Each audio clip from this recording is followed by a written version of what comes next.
એડીઆરના report અંગે વિધાનસભામાં કોંગ્રેસ પક્ષના નેતા અમિત ચાવડા સાથે સીધી વાત કરીએ। અમિતભાઈ, રિપોર્ટ આવ્યો છે, એડીઆરનું કહેવું છે કે મતદાન અને મતગણતરીમાં ઈવીએમમાં જે કાઉન્ટિંગ થયું એની અંદર તફાવત જોવા મળ્યો છે।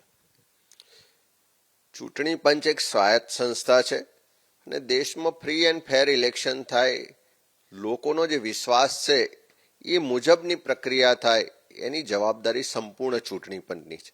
પણ છેલ્લા 10 વર્ષથી જે રીતે ગુજરાતમાં ચૂંટણી પંચની વિશ્વસનીયતા પર લોકોને શંકા ઊભી થઈ છે, જે આક્ષેપો થઈ રહ્યા છે, જે ઈવીએમની પર લોકોને શંકા છે, એનું સ્પષ્ટ આજે આ એડીઆરના રિપોર્ટમાં જોઈ શકાય છે। ચૂંટણી પૂરી થઈ ગઈ, પરિણામ આવી ગયા, પણ જે રિપોર્ટ આવ્યો છે એનાથી એટલું સ્પષ્ટ છે કે દેશની 543 લોકસભા સીટોમાંથી 538 બેઠકો પર પરિણામમાં મતદાન અને પરિણામના આંકડામાં ફરક આવ્યો છે। ગુજરાતની વાત કરીએ તો 26માંથી 24 બેઠકો પર આંકડામાં ફરક આવે છે, ક્યાંક વધારે થઈ ગયા છે, ક્યાંક ઓછા થઈ ગયા છે।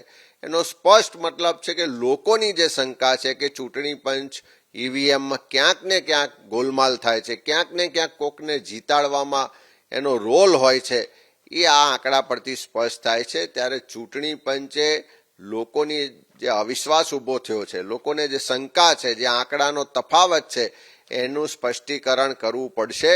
લોકોને જે ઈવીએમ પર શંકા છે કે ઈવીએમથી જ ચૂંટણીઓ જીતવામાં આવે છે, એ શંકાનું પણ સમાધાન કરવું પડશે ને આંકડા કેમ આટલા ફરક આવે છે। 26માંથી 24 બેઠકો એટલે મોટે ભાગની બેઠકો પર, એટલે 24 બેઠકો પર જો આંકડાનો ફરક આવતો હોય તો એનો જવાબ ચૂંટણી પંચે આપવો પડશે અને લોકોની જે શંકા છે એનું સમાધાન કરવું પડશે।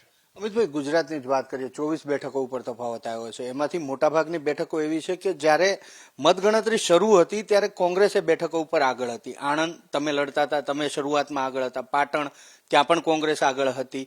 શું લાગે છે કે આ એવી બેઠકો સામે આવી છે કે જ્યાં કોંગ્રેસ શરૂઆતમાં આગળ હતી? ચોક્કસ ચૂંટણીની આખી પ્રક્રિયા પર લોકોને શંકા ઊભી થઈ છે। કોંગ્રેસ ને બીજા અનેક રાજકીય પક્ષોએ પણ વારંવાર એ વાતને દોહરાઈ છે કે લોકોને શંકા છે, કાર્યકરોની જે રજૂઆતો છે એનું સમાધાન નથી થતું, અને એને જ આ આંકડાથી આપણે જોઈ શકીએ છીએ કે જે આંકડાનો ડિફરન્સ આવ્યો છે।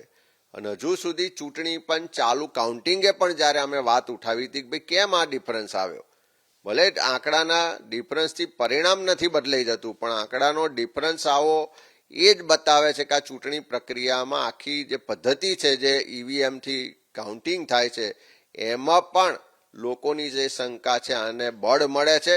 ત્યારે લોકોની શંકાનું નિવારણ થાય, આમાં ક્યાંક ગોલમાલ નથી, ક્યાંક તમે ભાજપને મદદ નથી કરતા, એવી જે વાત ઊભી થઈ છે એનું ચૂંટણી પંચે સ્પષ્ટીકરણ તાત્કાલિક કરવું જોઈએ। અચ્છા, ગુજરાતની આ જે તફાવત આવ્યો છે 24 બેઠકો, એને લઈ અને કોંગ્રેસ દ્વારા એટલે કે તમારા દ્વારા કઈ ચૂંટણી પંચમાં અમે અભ્યાસ કરી રહ્યા છે। સીટ વાઇઝ પણ પહેલા પણ રજૂઆતો થઈ હતી, જેમ કે આણંદ લોકસભાની જ વાત કરીએ તો અમે ચાલુ કાઉન્ટિંગ વખતે પણ રજૂઆત કરી હતી કે આટલો 1300 કરતાં વધારે મતનો ડિફરન્સ આવે છે, તેના કારણ શું છે? પણ તે વખતે પણ જે ચૂંટણી અધિકારીના ઓબ્ઝર્વર હતા એ સંતોષકારક જવાબ આપી શક્યા નહોતા। અમે એની માટેના પુરાવા માગ્યા છે, જે મતદાન વખતના આંકડા, એ વખતની હકીકતો માગી છે। ત્યારે અમને એવો જવાબ આપવામાં આવ્યો છે કે તમારે આ હકીકતો માહિતી જોઈતી હોય તો તમારે કોર્ટમાં જવું પડશે। અમે કોર્ટમાં જવાની કાર્યવાહી પણ કરી છે અને થોડા દિવસોમાં કોર્ટની નોટિસ દ્વારા પણ એ તમામ પુરાવા, તમામ ડોક્યુમેન્ટ્સ મેળવીશું ને ત્યાર પછી જે પણ આગળ કાર્યવાહી કરવાની થશે કરવામાં આવશે। ખૂબ આભાર અમિતભાઈ વાત કરવા માટે। તો કોંગ્રેસ કહી રહી છે કે ચૂંટણી પંચે પોતાની વિશ્વસનીયતા ઉપર ઉભા થયેલા સવાલના જવાબ આપવા જોઈએ અને લોકોને આશ્વસ્ત કરવા જોઈએ। જ્યાં સુધી કોંગ્રેસની વાત છે ત્યાં સુધી કોર્ટની કાર્યવાહી ચાલી રહી છે અને આગામી દિવસોમાં એ પ્રક્રિયા પૂર્ણ કરવામાં આવશે।